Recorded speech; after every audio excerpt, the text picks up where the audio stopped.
আপনারা এখানে দেখেছেন ফ্যামিলি কার্ড নামে একটি কার্ড আমরা তৈরি করতে চাচ্ছি।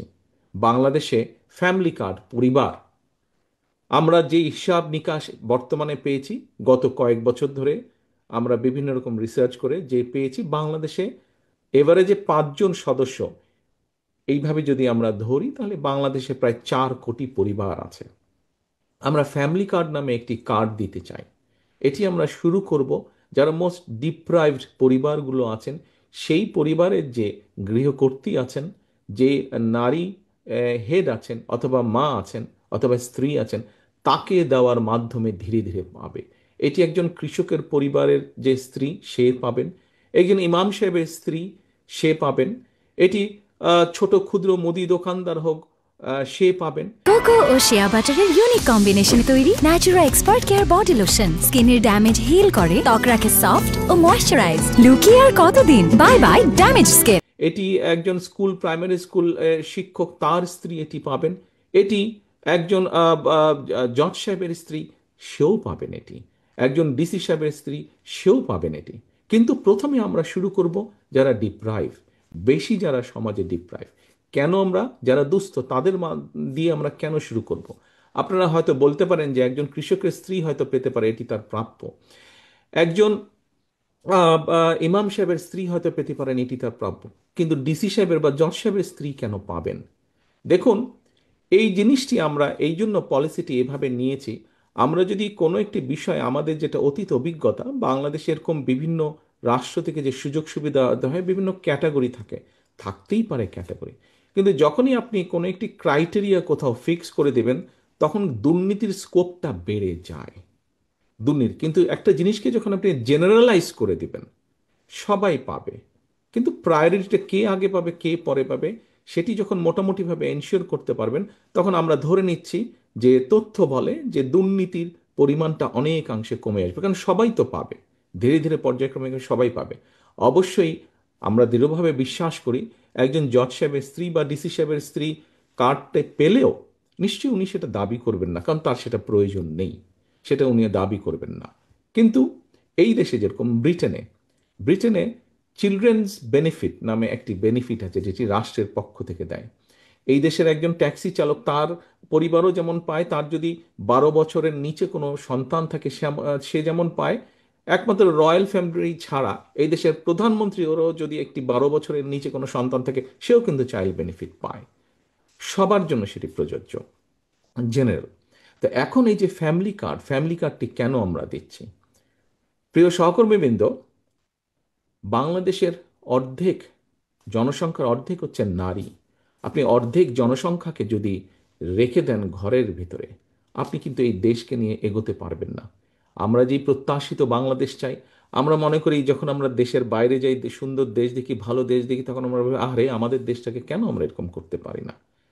দেশটাকে আমরা এরকম করতে পারবো যখন আমরা সকলকে মিলে, সকলকে সাথে নিয়ে যখন দেশ গড়ার কাজে হাত দিব, একমাত্র তখনই সম্ভব। বিভাজন রেখে, বিভক্তি রেখে, একজনকে ভেতরে একজনকে বাইরে রেখে কিন্তু আমরা দেশ গড়তে পারবো না। দেশের অর্ধেক জনসংখ্যা হচ্ছে নারী।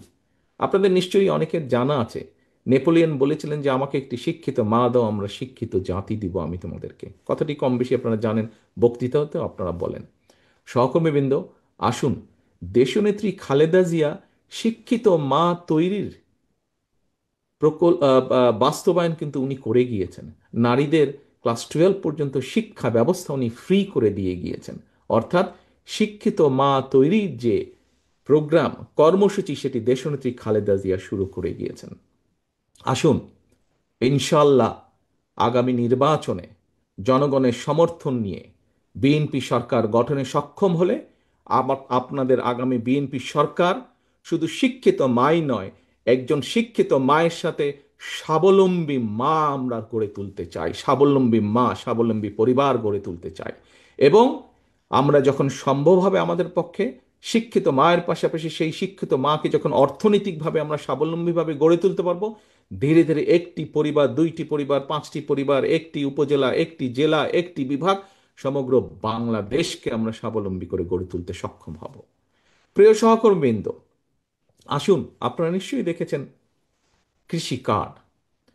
আমরা ছোটবেলা থেকে, আমরা যখন ছোট ছিলাম আমরা জানতাম, পড়েছি, বইয়ে পড়েছি, আহ, মুরব্বিদের কাছে শুনেছি যে এই দেশের প্রাণ হচ্ছে, অর্থনীতির প্রাণ হচ্ছে কৃষি।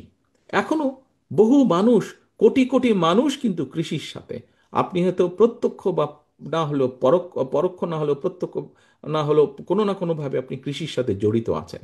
অর্থাৎ আমাদের এই যে 20 কোটি মানুষ, 20 কোটি মানুষ প্রতিদিন যে খাবার খাচ্ছে, ভাত হোক, রুটি হোক, সবজি হোক, ডাল হোক, চিনি হোক, যাই হোক না কেন, এটির কোনো না কোনো একটা বিশাল অংশ তো দেশের মধ্যেই উৎপাদন হচ্ছে।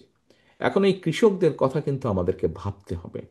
কৃষির মধ্যে আপনারা যারা কম বেশি কৃষির সাথে জড়িত আছেন, এবং এখানে কৃষি সাবজেক্টটি খুব সম্ভব ডক্টর মজিদ এখানে উপস্থাপন করেছে, আপনাদেরকে নিশ্চয়ই বলেছে কয়েক ক্যাটাগরির কৃষক আছে দেশে।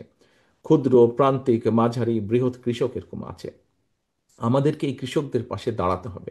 একজন ক্ষুদ্র বা মাঝারি বা প্রান্তিক কৃষককে যদি আমরা সরকারের তরফ থেকে সহযোগিতা প্রদান করি, সারা জীবন যে সেই সহযোগিতা দিব, নট দ্যাট। হ্যাঁ, আমরা একটা সার্টেন টাইম পর্যন্ত, কিন্তু যখন সহযোগিতাটা পাবে 2 বছর 3 বছরও রেজাল্ট আসবে না, কিন্তু 5 থেকে ইনশাল্লাহ 7 বছরের মধ্যে রেজাল্ট আসবে। আমাদের লক্ষ্য হচ্ছে সেই প্রান্তিক বা ক্ষুদ্র কৃষককে তার অর্থনৈতিক ভিত্তিটাকে মজবুত করা, সে যাতে নিজের পায়ে দাঁড়াতে পারে। একই সাথে, একই সাথে কৃষি উৎপাদিত যে দ্রব্য মূল্য, পণ্যগুলো, এগুলোর বিভিন্ন সময় দাম ওঠানামা করে। আমরা যদি কৃষির উৎপাদন বাড়াতে পারি, একই সাথে যদি আমরা এই জিনিসগুলো স্টোরেজ করার উপায় বের করতে পারি, তাহলে একদিকে আমরা নিশ্চিত করতে পারবো কৃষকের অর্থনৈতিক স্বাবলম্বিতা, আরেকদিকে যারা আমরা এগুলা কনজিউম করি, দেশের মানুষ কনজিউম করে, তাদেরকেও মোটামুটিভাবে স্বল্প মূল্যে, ন্যায্য মূল্যে, বরং বলা উচিত স্বল্প মূল্যে না, ন্যায্য মূল্যে আমরা তাদের কাছে, সারা দেশের মানুষের কাছে এই কৃষি উৎপাদিত পণ্যগুলো আমরা তাদের কাছে ছড়িয়ে দিতে পারবো।